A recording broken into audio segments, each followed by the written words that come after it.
اس مبارک رات کے بارے میں قرآن میں کیا کوئی آیت ہے؟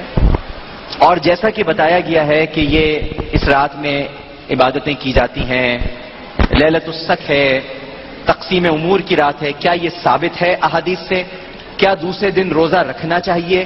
یہ وہ سارے سوالات ہیں جو میرے پاس آئے ہیں۔ علامہ صاحب پہلے آپ بسم اللہ الرحمن الرحیم، حامیم والکتاب المبین ان اللہ فی لیلۃ مبارکۃ کنا منذرین فیہا یفرق کل امر حکیم۔ سورہ دخان کی یہ آیات ابتدائی جس کی تلاوت بھی ہوئی، اور اس میں اللہ تعالیٰ نے ایک ایسی مبارک رات کا ذکر کیا ہے جس میں وہ ہر تدبیر والے کام کا فیصلہ کرتا ہے۔ نزول قرآن کے اعتبار سے ایک جگہ لیلۃ القدر کا ذکر ہے، لیکن اس میں فیہا بن رب کل امر سلام، اس میں ہر معاملے میں سلامتی ہے، جو رمضان شریف آخری عشر کی کتاب رات ہے۔ لیکن یہ لیلۃ المبارکہ ہے جس کے حضرت اکرم نے فرمایا، اور ام المؤمنین سیدہ عائشہ کی بھی روایت ملتی ہے کہ لیلۃ النصف شعبان المعظم ہے، جس میں روزی کے فیصلے ہوتے ہیں، تقدیر کے فیصلے ہوتے ہیں۔ تو یہ آج کی رات نصف شعبان المعظم لیلۃ المبارک کے نام سے قرآن شریف میں موجود ہے، لیکن مختلف انڈونیشیا جاوا میں روحا کہلاتی ہے، سرحد میں اسے شو قدر کہتے ہیں۔ ہم اپنے ان ان پڑھ بزرگوں کے ممنون ہیں، دادا دادی نانا نان کے، جنہوں نے ہمیں بچپن میں اتنا کہہ کے جگایا بیٹا جاگ جاؤ۔ آج جاگنے کی رات ہے، آج دعا کی رات ہے، آج قبرستان جانے کی رات ہے، آج ایصال ثواب کی یاد ہے۔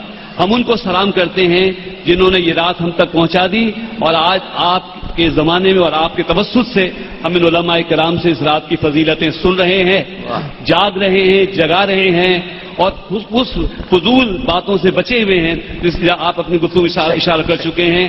تو اس کا ذکر سورہ دخان میں ہے، اور ماسبت ابی سنہ میں تفصیل سے ہے، بیت شریف میں ہے۔ کل روزہ رکھنا چاہیے، کل روزہ بھی نفلی روزہ ہے، اور اس کے روزے کے بہت فضائل بیان ہوئے ہیں۔ لیکن جب بات حدیث سے ثابت ہے، حدیث میں جب بیان ہوتا ہے نا تو پھر اس کے اسناد پہ کلام ہو جاتا ہے۔ حضرت فرمائیں۔ جی جی جی آپ کی طرف آ رہا ہوں، آپ کی طرف جی جی مفتی صاحب جہاں تک بات ہے حدیث میں جو روایت ہے کہ بعض جو اعمال ہے اس میں ضعیف احادیث پر بھی عمل کیا جاتا ہے، اور جائز ہے کہ اس پر عمل کی جائے، فصیلت کے جو ہیں صحیح۔ اس لیے شیخ عبد القادر جیلانی رحمۃ اللہ علیہ اور ہمارے تمام بزرگان دین نے اس کے متعلق جو فرمایا ہے، اہتمام فرمایا ہے، اور کافی سارے احادیث ہیں کہ جس میں حضور اقدس صلی اللہ علیہ وسلم کی حدیث ہے کہ نصف شعبان میں حضور اقدس صلی اللہ علیہ وسلم جنت البقیع تشریف لے گئے تھے،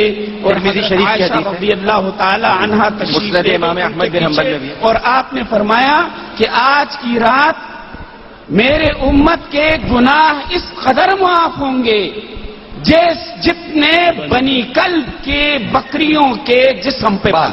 ٹھیک ہے مفتی صاحب۔ بسم اللہ الرحمن الرحیم۔ حضرت سیدنا جبرائیل علیہ السلام نبی پاک صلی اللہ علیہ وسلم کے دربار میں حاضر ہوئے 15 شعبان کی رات، اور عرض کرنے لگے یا رسول اللہ صلی اللہ علیہ وسلم، یہ 15ویں شب وہ ہے جس میں اللہ تبارک و تعالی عز و جل بنو کلب کی بکریوں کے بالوں کے برابر گنہگاروں کو جہنم سے آزاد فرماتا ہے۔ اور نبی پاک صلی اللہ تعالی علیہ وسلم کو حضرت سیدنا عائشہ صدیقہ رضی اللہ تعالی عنہا نے جب ان کی باری کا دن تھا موجود نہ پایا، تو تلاش کرتے کرتے جب پہنچی تو نبی پاک صلی اللہ علیہ وسلم جنت البقیع میں تشریف فرما تھے جی، اور نبی پاک صلی اللہ علیہ وسلم نے 15 شعبان کی فضیلت بیان کی جی حضرت۔ اور اسی طرح صحیح کی ترمذی کی حدیث ہے کہ نبی کریم صلی اللہ تعالی علیہ وسلم شعبان میں اکثر روزے رکھا کرتے تھے، رمضان میں پورے اور اکثر شعبان کے دنوں میں روزے رکھا کرتے تھے۔ پیارے آقا علیہ الصلوۃ والسلام سے ایک حدیث کا ایک لائن عرض کروں گا۔ عرض کیا گیا پیارے آقا علیہ الصلوۃ والسلام سے کہ کیوں رکھتے ہیں؟ فرمایا نامہ اعمال تبدیل ہوتا ہے، اور میں یہ چاہتا ہوں میرا نامہ اعمال اس حال میں تبدیل ہو کہ میں روزے کی حالت۔ بالکل علامہ صاحب۔ بسم اللہ الرحمن الرحیم۔ ہمارے یہاں جو بکثرت روایات ہیں ان سے یہ بات واضح ہوتی ہے کہ سال کی راتوں میں شب قدر کے بعد جو رات عبادتوں کے لیے، توبہ کے لیے، استغفار کے لیے، مناجات کے لیے، رب سے رابطے کے لیے انتہائی اہم ہیں، ان میں مقدم ترین رات آج کی رات ہے جسے شب براءت کہا گیا۔ شب براءت، اس کا آغاز تو سرکار دو عالم خاتم الانبیاء احمد مجتبی محمد مصطفیٰ صلی اللہ علیہ وسلم کے اس عمل سے ہوا جس کا آپ تذکرہ بھی سماعت فرما رہے تھے کہ حضور اکرم اس پوری رات کو عبادت میں بسر کرتے تھے، جی مناجات میں بسر کرتے تھے۔ سن 255 ہجری میں اسی شب میں ایک اور برکت نازل ہوئی کہ سرکار دو عالم نے یہ ارشاد فرمایا تھا کہ یہ دین اس وقت تک باقی رہے گا جب میرا وہ فرزند ظاہر ہوگا کہ جو دنیا سے ظلم کو مٹانے والا ہے، عدل کے پرچم کو بلند کرنے والا ہے، اور اس آپ نے ارشاد فرمایا کہ وہ میرا آخری فرزند ہے جس کا نام میرا نام ہوگا، جس کی کنیت میری کنیت ہوگی۔ اس کی شان یہ ہے کہ یملأ الارض قسطا وعدلا کما ملئت ظلما وجورا۔ جب یہ دنیا ظلم و جور سے بھر چکی ہوگی اس وقت میرا آخری فرزند ظاہر ہوگا اور اس دنیا کو عدل و انصاف سے بھر دے گا۔ تو وہ آخری حجت خدا، پیغمبر کے آخری فرزند معصوم، جن کی یہ ولادت باسعادت کی شب ہے کہ 15ویں شعبان کی شب تھی سن 255 ہجری میں جب سامرہ کے شہر میں آپ تشریف لائے، اور آپ ہی کے ذریعے سے روایات کے مطابق قرآن کا وعدہ پورا ہوگا، هو الذی ارسل رسولہ بالہدی ودین الحق لیظہرہ علی الدین کلہ۔ اللہ نے اپنے نبی کو ہدایت کے ساتھ اور دین حق کے ساتھ بھیجا تاکہ وہ ان کے دین کو ساری دنیا پر غالب کر دے، اور امام عصر وہ ہیں جن کے ذریعے سے یہ دین دنیا پر غالب آنے والے۔ بالکل صحیح، بالکل صحیح۔ آپ شعبان کی فضیلت بتا دیں۔ جو سوال آپ اچھا کہہ رہے ہیں، جواب دے دیں، جواب دے دیں آپ، مجھے پتا آپ کا جواب کیا ہے لیکن دے دیں آپ۔ ڈاکٹر صاحب آپ کا سوال یہ تھا کہ قرآن میں اور حدیث میں شعبان کی اور اس رات کی کیا فضیلت ہے؟ تو سچ تو یہ ہے کہ قرآن مجید میں شعبان کی کوئی فضیلت نہیں ہے، یہ فضیلت حدیث میں موجود ہے، اور رسول اکرم صلی اللہ علیہ وسلم سے جو صحیح ترین روایت جسے امام بخاری رحمۃ اللہ علیہ نے نقل کیا ہے اور اما عائشہ صدیقہ رضی اللہ تعالی عنہا اسے بیان کرتی ہیں، وہ یہ روایت ہے کہ آپ نے فرض روزوں کے علاوہ یعنی رمضان کے جو روزے ہیں اس کے علاوہ کسی بھی مہینے کے اتنے کثرت سے روزے نہیں رکھے جتنے کہ شعبان کے رکھے ہیں، صحیح، بے شک، اور اتنے کثرت سے رکھے کہ آپ نے پورا مہینہ رکھے، صرف رمضان سے چند دن پہلے یعنی 4-5 دن پہلے آپ گن لیں وہ آپ نے چھوڑے تاکہ رمضان کے لیے پھر مستعد ہو جائیں، رمضان کے لیے تیار ہو جائیں۔ رہی اس رات کی فضیلت، اس رات کی فضیلت میں جو آیت قرآن مجید میں پیش کی جاتی ہے، عموماً لوگ پیش کرتے ہیں، سورہ دخان کی ابتدائی آیت ہے اِنَّا أَنزَلْنَاهُ فِي لَيْلَةٍ مُبَارَكَةٍ کہ ہم نے قرآن مجید کو برکت والی رات میں اتارا ہے۔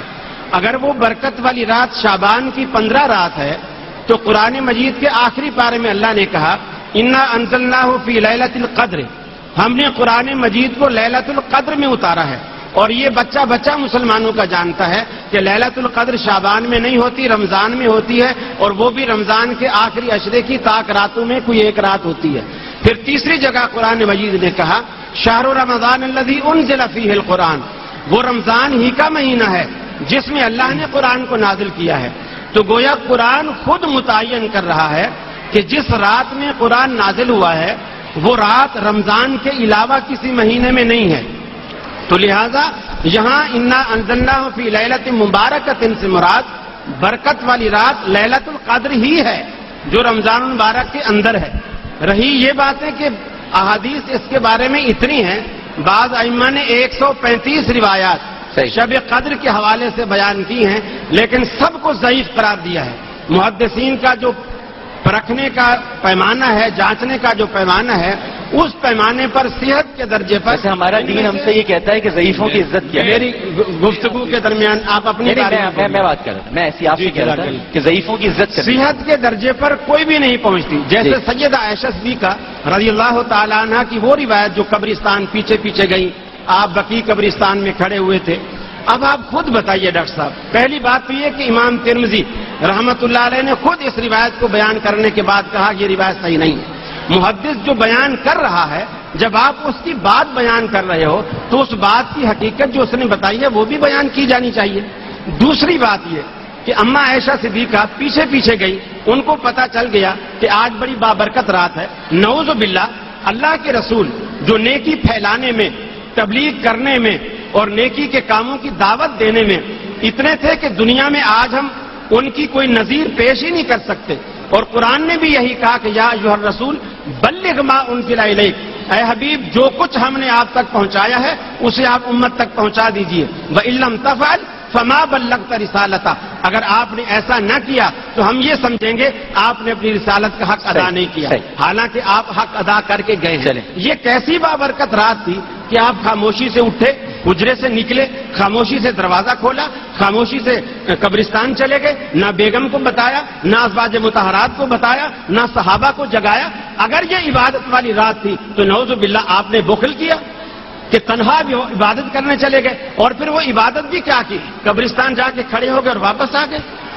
تو یہ ایسی چیزیں ہیں. اچھا یہ وہ سارے دلائل ہیں، پر اگر پرکھا وہ سارے دلائل ہیں جن کا قاری خلیل الرحمان جاوید صاحب، یہ وہ دلائل ہیں کہ اگر ہم پھر اس کی بحث میں پڑ گئے تو پھر بہت سارے جوابات دوسری طرف سے بھی آئیں گے. تو آپ نے بالکل، آپ کا یہ اپنا موقف ہے. اور دیکھیں عالم اور عالم کی محفل پسند اس لیے کی جاتی ہے، سب کو اپنے اپنے موقف کے اظہار کا موقع ملنا چاہیے.